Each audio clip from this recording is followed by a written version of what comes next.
La hora del reloj. Soy Javier, y aunque ha pasado más de una década, aún recuerdo todo con una claridad que me eriza la piel. Era el año 2005 y trabajaba como enfermero en un asilo de ancianos en Chihuahua. No puedo decir que el lugar fuese cómodo, de hecho, había algo en ese edificio que siempre me resultó perturbador, pero el trabajo pagaba bien y las opciones no sobraban. La rutina diaria era simple y pronto me acostumbré al olor a desinfectante, al silencio roto por algún grito ocasional y a las miradas perdidas de los residentes que, en su mayoría, parecían esperar nada más que el tiempo los consumiera. Había un reloj en el pasillo principal, justo frente a la sala común. Era un viejo reloj de péndulo, uno de esos enormes, con detalles en dorado y madera oscura, que crujía cada vez que se movía el péndulo.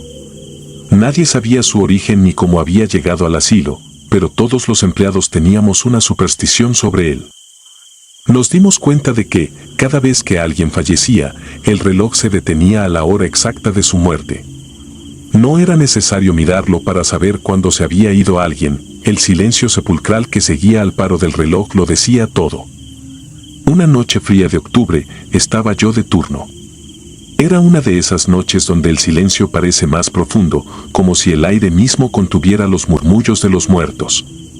No había luna, y las pocas luces que iluminaban los pasillos lanzaban sombras largas y deformes. Solo se oía el crujir de mis pasos sobre el piso de madera y, de fondo, el incesante tic-tac del reloj, como el latido de un corazón moribundo. A eso de las 3 de la madrugada, mientras revisaba los signos vitales de los residentes, sentí un escalofrío. Era una sensación gélida, como si alguien hubiera abierto una ventana en mitad de la tormenta. Pero todo estaba cerrado. Sin querer, mis pasos me llevaron hasta el reloj. Me quedé mirándolo, hipnotizado por el balanceo del péndulo, como si quisiera revelarme algún secreto antiguo. Entonces sucedió. El reloj comenzó a sonar. Era imposible, porque el reloj no daba las horas. Hacía años que sus campanadas se habían silenciado. Pero esa noche comenzó a sonar, como si despertara de un largo sueño. La primera campanada resonó en todo el asilo, llenando los pasillos de un eco que parecía arrastrarse por las paredes. Miré la hora, las 3:15. Entonces el reloj volvió a marcar. Otra campanada, y otra, y otra. Conté 2 en total, aunque eran las 3. Era como si el reloj estuviera fuera del tiempo, como si de algún modo quisiera retorcer las leyes de la naturaleza. Pero lo que más me asustó fue lo que sucedió después de la última campanada. El péndulo se detuvo y, con él, el tic-tac que había sido nuestra compañía constante. Todo quedó en un silencio tan profundo que podía oír mi propio corazón latiendo desesperado en mi pecho. De pronto, sentí una presencia a mi espalda. No era la primera vez que sentía algo extraño en ese asilo, pero esta vez fue distinto, tangible, como si una mano invisible se apoyara en mi hombro. Me giré de golpe, pero no había nadie. Sin embargo, el aire a mi alrededor estaba cargado, pesado, como si algo o alguien me estuviera observando desde la penumbra. Decidí alejarme del reloj y continuar con mis rondas. A medida que caminaba por los pasillos, me di cuenta de que cada cuarto que visitaba tenía una extraña quietud, como si los residentes también sintieran algo. Observé sus rostros en silencio. Algunos parecían dormir profundamente, pero otros tenían los ojos abiertos, fijos en un punto lejano, como si vieran algo que yo no podía ver. Al llegar a la habitación de don Ezequiel, uno de los residentes más antiguos, noté que su respiración era irregular. Me acerqué a su cama y, al poner mi mano sobre su pecho, sentí como su vida se desvanecía bajo mis dedos. Murmuraba algo incomprensible, y sus ojos, que parecían estar cubiertos por una neblina, se clavaron en los míos. Fue en ese momento cuando escuché su último suspiro y supe que se había ido. Miré la hora, 3:15. Apenas había notado la hora de su fallecimiento cuando el reloj volvió a sonar. Me pareció absurdo, pero no podía evitar sentir que el reloj estaba marcando no solo el paso del tiempo, sino el de las almas que abandonaban este mundo. Pensé que con la muerte de don Ezequiel el reloj se detendría, como lo hacía siempre, pero no fue así. Las campanadas continuaron, resonando por todo el edificio, como si llamaran a algo o a alguien. De repente, comencé a escuchar susurros. Provenían de todas partes y de ninguna a la vez. Eran voces distantes, como un eco del pasado que regresaba para atormentarme. Traté de racionalizar, de decirme a mí mismo que solo era el viento, el edificio, cualquier cosa menos lo que realmente era, el último aliento de aquellos que habían muerto en ese lugar, reclamando su presencia. Sentí el impulso de salir corriendo, de abandonar el asilo y no mirar atrás, pero mis pies parecían anclados al suelo. El miedo me tenía atrapado. Entonces, el reloj dio una última campanada y todo se apagó. No sé cómo explicarlo, pero fue como si de un segundo a otro me encontrara en un vacío absoluto. No había luz, ni sonido, solo una oscuridad densa que me envolvía y me aplastaba. Fue en ese instante que entendí lo que el reloj había estado marcando. No era la hora de la muerte de don Ezequiel, ni la de ninguno de los residentes. Era la mía. Cada campanada había sido un paso hacia mi propio final, una cuenta regresiva hacia mi desaparición. Intenté gritar, pero mi voz se perdió en el vacío, absorbida por la negrura que parecía querer devorarme. No sé cuánto tiempo estuve allí, atrapado en esa negrura interminable. Podrían haber sido minutos, horas o toda una eternidad. Pero cuando al fin la luz regresó, me encontré tendido en el suelo del pasillo, con la mirada fija en el reloj. El péndulo se movía de nuevo, marcando las 3:15. Me puse de pie, tembloroso, y me acerqué al reloj, buscando alguna señal de lo que acababa de ocurrir, alguna prueba de que no había sido todo una pesadilla. Pero no había nada. El reloj seguía su marcha, indiferente, como si nada hubiera sucedido. Miré mi reflejo en el cristal del péndulo, y por un instante me pareció ver un rostro que no era el mío. Una figura sombría, de ojos vacíos y sonrisa macabra, que desapareció tan rápido como había aparecido. Me alejé del reloj, pero el miedo no se fue. Sabía que, de algún modo, había visto algo que no debía, algo que trascendía la vida y la muerte, y que ese conocimiento me perseguiría para siempre.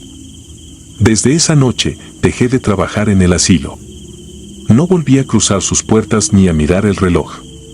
Sin embargo, cada vez que el silencio se hace demasiado profundo, o cuando la noche se extiende más de lo habitual, siento de nuevo aquella presencia, esa sombra que me susurra desde el vacío, recordándome que mi hora ya fue marcada, y que, tarde o temprano, el reloj volverá a sonar, llamándome para cerrar el ciclo que quedó incompleto.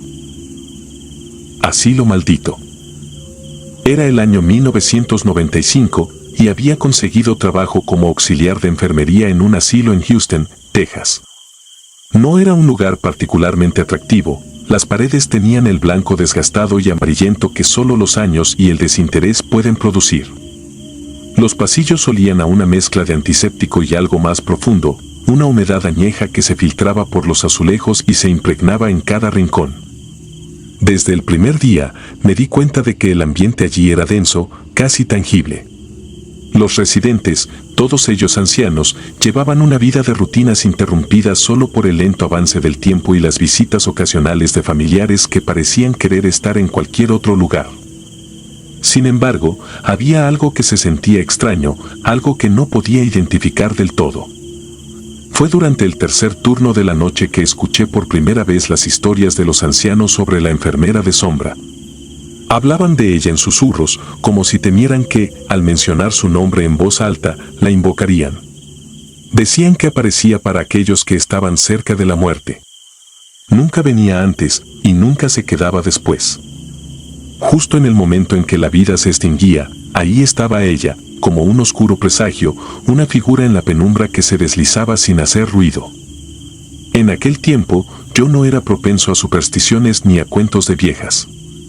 Me consideraba alguien práctico, alguien que confiaba en lo que podía ver y tocar. Pero algo en las miradas de los ancianos cuando hablaban de ella me puso los nervios de punta. La describían como una sombra que se movía como una persona, pero sin rostro, sin una identidad visible, solo una figura vestida con un uniforme de enfermera anticuado, de esos blancos y largos que apenas se veían en películas viejas. Una noche, me tocó estar solo en el ala oeste del edificio, un sector que ya casi no se usaba. El asilo había sido mucho más grande en el pasado, pero con el tiempo, la falta de personal y la escasez de fondos llevaron a que se cerraran algunas partes del edificio.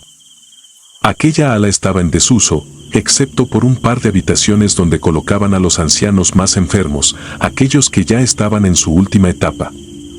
Mientras revisaba los informes de los pacientes, oí un sonido tenue, como un crujido de pasos sobre el suelo de madera. Al principio pensé que sería alguno de los ancianos que se había levantado a caminar. No sería la primera vez. Algunos, en medio de la confusión del sueño y la vejez, se perdían por los pasillos hasta que alguien los encontraba.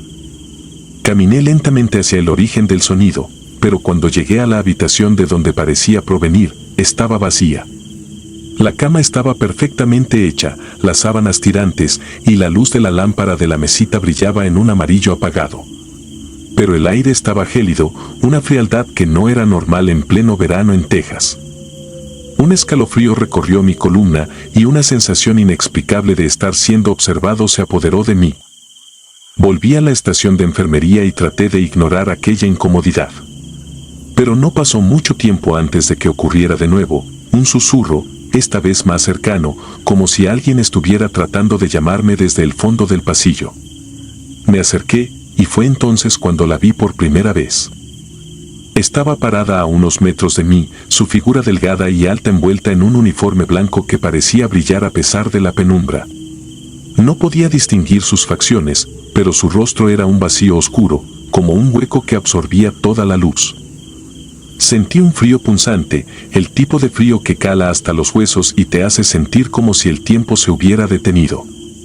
Intenté moverme, gritar, hacer algo, pero mi cuerpo no me respondía. Me quedé allí, inmóvil, mirándola mientras ella parecía observarme sin ojos, sin boca, sin rostro. No sé cuánto tiempo pasó. Pudo haber sido un segundo o una eternidad. Finalmente, mis piernas respondieron y retrocedí de un salto, tropezando con la silla detrás de mí y cayendo al suelo. Cuando miré de nuevo, ya no estaba. Había desaparecido, como si nunca hubiera estado allí, pero el frío y la sensación de vacío se mantenían, como un eco de su presencia. A partir de esa noche, la vi con más frecuencia. Siempre en las sombras, siempre cerca de aquellos que estaban muriendo. Me di cuenta de que no era solo un mito de los ancianos.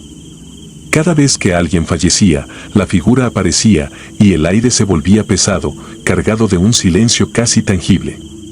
No la veía directamente cada vez, pero la sentía. Era como si una parte de mí supiera que estaba allí, observando, esperando. Con el tiempo, mis compañeros de trabajo comenzaron a notarlo también. Algunos lo mencionaban en murmullos, otros preferían no decir nada, como si ignorarla pudiera protegerlos.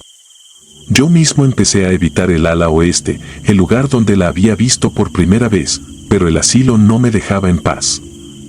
Era como si la presencia de la enfermera de sombras se estuviera extendiendo, contaminando cada rincón con su oscuridad. Recuerdo la noche en que todo cambió.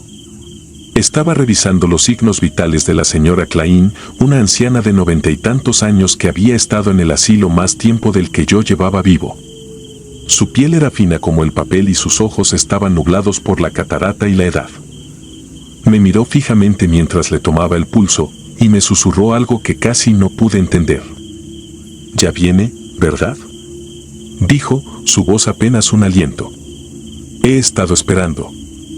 Le respondí que no había nada de qué preocuparse, que yo estaba allí, que no la dejaría sola. Pero sabía que ella no me hablaba a mí. Sus ojos, aunque ciegos, miraban más allá de mí, hacia algo que no podía ver. Un segundo después, el aire se volvió helado, y su respiración se detuvo. Giré lentamente, y allí estaba, más cerca que nunca. Pude distinguir el borde de su uniforme, el cual flotaba como si estuviera suspendido en el agua. No tenía rostro, pero sentía sus ojos invisibles clavados en mí. Quise moverme, gritar, hacer algo, pero mis pies estaban pegados al suelo. Fue en ese momento que comprendí lo que todos esos ancianos habían sentido al verla, esa impotencia absoluta, ese miedo que te paraliza y consume. Tras aquella noche, empecé a perder el sueño. Cada vez que cerraba los ojos, la veía. No podía escapar de ella, ni siquiera en mis sueños. Dejé el trabajo poco después. No me atreví a contarle a nadie la verdadera razón, porque sabía que me tomarían por loco. ¿Quién me creería si dijera que una enfermera sin rostro estaba rondando los pasillos de un asilo, llevándose las almas de los moribundos? Desde entonces, he evitado cualquier lugar parecido. Pero a veces, en la quietud de la noche, siento un susurro en la oscuridad, un frío repentino que me recuerda que, aunque haya escapado de ese asilo, no hay garantía de que no vuelva a encontrarme. He oído historias de otros lugares, otros asilos, donde ocurren cosas similares. Como si esta dama de las sombras no estuviera atada a un lugar, sino a un propósito. No sé si la volveré a ver, pero en el fondo de mi alma sé que su presencia nunca me abandonará. Quizás, algún día, cuando mi propia vida esté al borde del abismo, volverá por mí, como lo hizo con todos aquellos ancianos en Houston. Y entonces, cuando la oscuridad me envuelva, sabré que mi tiempo ha llegado, y que ella, siempre paciente, me estaba esperando. Si te gustaron las historias de terror, regálanos tu like y coméntanos qué te gustaría escuchar en el próximo capítulo. Y si no estás suscrito o suscrita, te invito a que lo hagas para que no te pierdas lo mejor del archivo del terror.